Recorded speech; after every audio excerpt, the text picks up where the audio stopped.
عليكم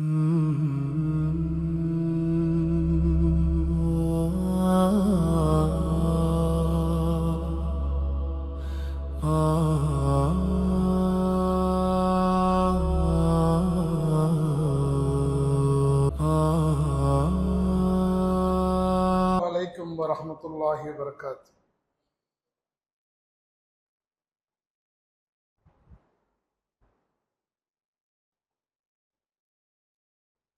أعوذ بالله من الشيطان الرجيم. بسم الله الرحمن الرحيم. إن الحمد لله نحمده ونستعينه ونستغفره ونؤمن به ونتوكل عليه ونعوذ بالله من شرور أنفسنا ومن سيئات أعمالنا.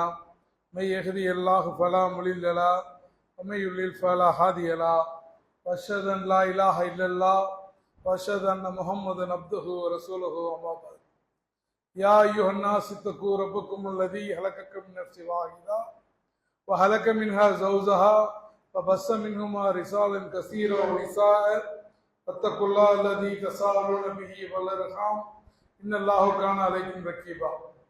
يا أيها الذين آمنوا اتقوا الله حق تقاته ولا تموتن إلا وأنتم مسلمون. رب اشرح لي صدري ويسر لي أمري واحلل عقدة من لساني يفقهوا قولي. ரப்பி சிதறி இல்மா ரப்பி சிதறி இல்மா ரப்பி சிதறி இல்மா.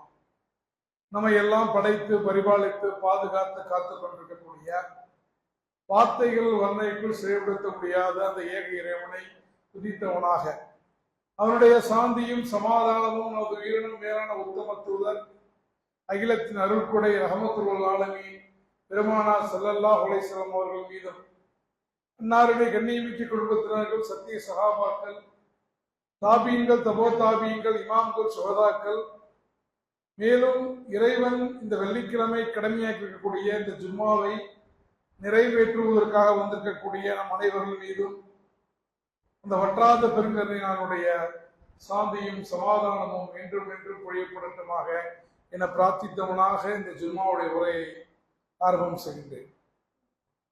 அன்பார்ந்த சகோதர சகோதரிகளே, பெரியோர்களே, தாய்மார்களே, இன்றைய ஜும்மாவுடைய கருப்பொருள் அச்சத்துக்கும் ஆதரவுக்கும் இடையே. ஒரு மனிதன், ஒரு முஸ்லீமாக இருக்கக்கூடியவன், ஒரு நம்பிக்கையாளன் தன்னுடைய ரப்பாகிய அல்லாஹ்வின் மீது அச்சம் இல்லாமல் இருக்க முடியாது. அதே சமயத்தில் அல்லாஹ்வுடைய அன்பில் ஆதரவு வைக்காதவனாகவும் இருக்க முடியாது. நாம செய்யக்கூடிய மிகப்பெரிய தவறு என்னன்னு கேட்டீங்கன்னா, ஒரு சாரார் அல்லாஹ்வின் மீது ரொம்ப பயந்து அல்லாஹ்வுடைய அருளில் நம்பிக்கை இழந்து நிராசை அடைந்து விடுகிறோம்.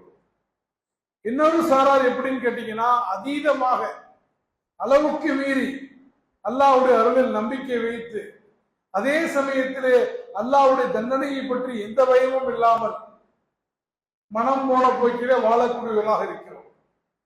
அதனால்தான் தக்வா என்பது இரண்டுக்கும் மத்தியில் இருக்கிறது. அச்சத்திற்கும் ஆதரவிற்கும் மத்தியில் இருப்பதுதான் தக்குவா. அல்லாஹ் ரப்பல் ஆலமீன் திருமறை குர்ஆனிலே சொல்லி காட்டுகின்றபடி, நானும் இந்த ஜும்மாவுடைய உரை ஆரம்பிப்பதற்கு முன்னால் உங்களிடத்தில் ஓதி காட்டினேன். யா அய்யுஹல்லதீன ஆமனு தக்குல்லாஹ், ஈமான் கொண்டவர்களே, இத்தக்குல்லாஹ், அல்லாஹ்வை அஞ்சுங்கள். இத்தக்குல்லா என்பது ஒரு மனிதனுடைய உள்ளத்தில் ஆழமாக வேரூன்றி விட்டால், எதை செய்தாலும் யாருக்கு பயந்தாலும் பயப்படாவிட்டாலும் படைத்த ரப்புல் ஆலமீன் என்னை பார்த்து கொண்டிருக்கிறான் என்ற பய உணர்ச்சி ஒரு முஸ்லிமிடத்தில் வந்துவிட்டார், அவனை விட ஒரு நல்லவனை, அவனை விட தக்குவா உடையவனை, அவனை விட ஒரு பயபக்தியாளனை நிச்சயமாக நம்மால் பார்க்க முடியாது.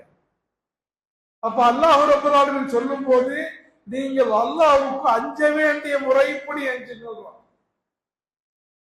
நாம எல்லா அநீதியும் செய்துவிட்டு, மனிதர்கள் மீது எல்லா விதமான ஆக்கிரமிப்பும் செய்துவிட்டு, மனிதர்களை புறம் பேசிவிட்டு, மனிதர்களுடைய சொத்துக்களை சூறையாடி விட்டு, மனிதர்களுக்கு கொடுக்கப்பட வேண்டிய கடன் பாக்கிகளை கொடுக்காமல் மோசடி செய்துவிட்டு, நான் 5 வேளை தொழுகிறேன், நான் அல்ஹம்துலில்லாஹ் சொல்றேன், பிஸ்மில்லா சொல்றேன், சுப்ஹானல்லாஹ் சொல்றேன், நான் அல்லாஹ்வுக்கு பயப்படுகிறேன் என்று சொன்னால் அது அல்லாஹ்வுக்கு பயப்படக்கூடியதாக இருக்க முடியாது.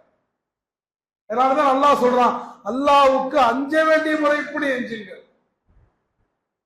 திருமறை குர்ஆனிலே நீங்கள் எடுத்து பார்த்தீர்கள் என்றால் இந்த தக்வா என்ற வார்த்தை, அல்லாஹ்வுக்கு பயப்படுங்கள் என்ற வார்த்தை சுமார் 250க்கும் மேற்பட்ட முறைகள் வந்திருக்கிறது. குர்ஆன்ல இருக்கிறதே 114 அத்தியாயங்கள் தான். அந்த அத்தியாயங்களுடைய எண்ணிக்கையை விட அதிகமாக தக்குவாவை பற்றி அல்லாஹ் அதிகமாக பேசுகிறான்.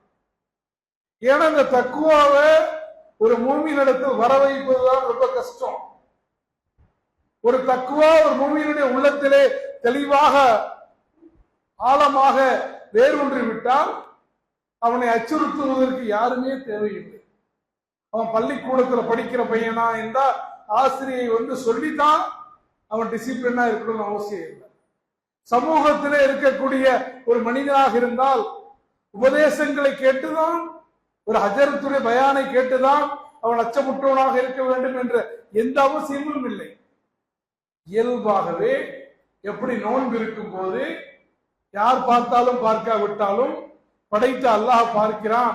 எனவே எவ்வளவு கஷ்டப்பட்டாலும், எவ்வளவு தாகம் ஏற்பட்டாலும், எவ்வளவு பசித்தாலும் நான் உண்ண மாட்டேன், நான் எந்த தண்ணீரையும் குடிக்க மாட்டேன், என்னுடைய இச்சைகளை தீர்த்து கொள்ள மாட்டேன் என்று எப்படி அல்லாஹ்வுக்கு பயந்து ஒரு மனிதன் தனது நோன்பை நோக்கிறானோ, அந்த நோன்பை நோற்பதை போல அவனுடைய ஒட்டுமொத்த வாழ்க்கையிலும் அல்லாஹ்வை அவன் பயந்து கொண்டால், அல்லாஹ்வுடைய அச்சம் அவனிடத்தில் இருந்தால், அவன் தக்குவாதாரியாக வறுமையிலே அல்லாஹ்வுடைய அருளை பெற்ற ஒரு மனிதனாக மாறிவிடுவான். எனவே ஒரு முஸ்லிமை பொறுத்த வரைக்கும் அவனுடைய வாழ்க்கையிலே 2 உணர்வுகள் இருக்க வேண்டும். ஒன்று கௌஃப் என்று சொல்லப்படக்கூடிய அல்லாஹ்வுடைய தண்டனையை பற்றிய அச்சம், அல்லாஹ் ஏற்படுத்தியிருக்கக்கூடிய வரம்புகள், அல்லாஹ் எதை ஹராம் என்று சொல்லுகிறானோ அந்த ஹராமின் பக்கம் செல்லாமல் இருப்பது, எதை அல்லாஹ் ஹலால் நீங்கள் செய்தே ஆக வேண்டும் என்று சொல்லுகிறானோ அதை செய்ய வேண்டும் என்ற விஷயம், இதுல அல்லாஹ்வை பற்றிய கௌஃப் நமக்கு அச்சம் இருக்க வேண்டும். இரண்டாவது ரஸா என்று சொல்லப்படக்கூடிய அல்லாஹ்வுடைய கருணையை பற்றியும் நம்பிக்கை இருக்க வேண்டும். பாவம் செஞ்சிட்டேன், பெரிய தவறு தான், நிச்சயமா பெரிய தவறு தான், ஆனால் அல்லாஹ்வால் மன்னிக்கப்பட முடியாத தவறு என்று ஒன்று இல்லை. அல்லாஹ் நாடினால் மன்னிப்பான். நான் இன்னும் ரப்பனிடத்திலே முறையிடுவேன். அல்லாஹ் மன்னிக்கலன்னா என்ன வேறு யார் மன்னிப்பான்? எனது தாயுடைய கருணையை மிகைத்த ஒரு இறைவன். உலகத்துல மனிதர்கள் ஏதாவது தவறு செஞ்சாங்கன்னா நண்பர்களிடத்தில் மன்னிப்பு கேட்பார்கள்.